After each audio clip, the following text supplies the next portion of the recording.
तो फिर उनके पापा ने आज बहुत ज़्यादा ड्रिंक कर ली थी, और ड्रिंक करने के बाद सबको गालियाँ देनी शुरू कर दी कि तुमने हमारे पैसे चुराए हैं, मुझे मालूम पड़ गया।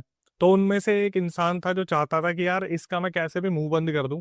वो इंसान आके बोलता है कि अगर आपको लगता है कि हमने आपके पैसे चोरी करे हैं, हालांकि उसने चोरी कर रखे थे, लेकिन कॉन्फिडेंस से ये चीज़ बोली कि अगर आपको लगता है कि हमने आपके पैसे चोरी करे हैं तो आप प्रूफ कर दो।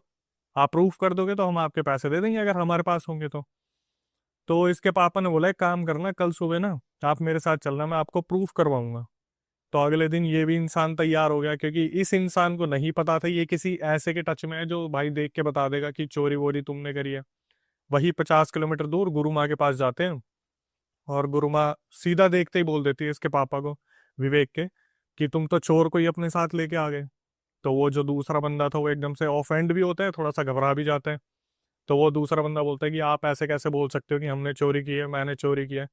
तो वो बताती है कि वो 3 दिन पहले जब तुम सारे जितने भी लोग थे दारू पी रहे थे, जब प्लान बना रहे थे कि हम इनके घर से पैसे उड़ाएंगे, हमें पता है पैसे कहाँ रखे हैं, तो तुमने सोचा था कि तुम बच जाओगे। तो एकदम से घबरा जाता है कि यार ये बात तो थोड़ी सीक्रेट थी कि हम ऐसे दारू पीते वक्त प्लान बना रहे थे।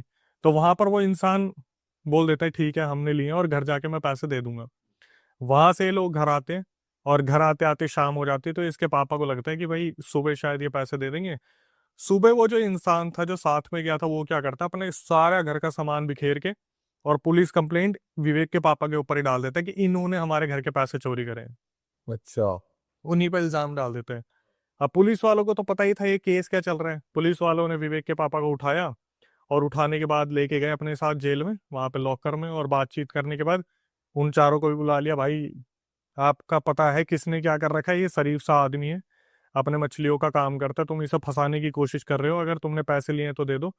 और जो दरोगा था उससे छोटे वाले कुछ बिके हुए थे, तो दरोगा को पता तो चल ही जाता है कि क्या चल रहा है। उसने साफ साफ बता दिया कि तुमने पहले भी अपने आप को छुड़वाने के लिए अंदर अंदर पैसे खिलाए थे, और एक शरीफ से इंसान को तुम फंसाने की कोशिश कर रहे हो।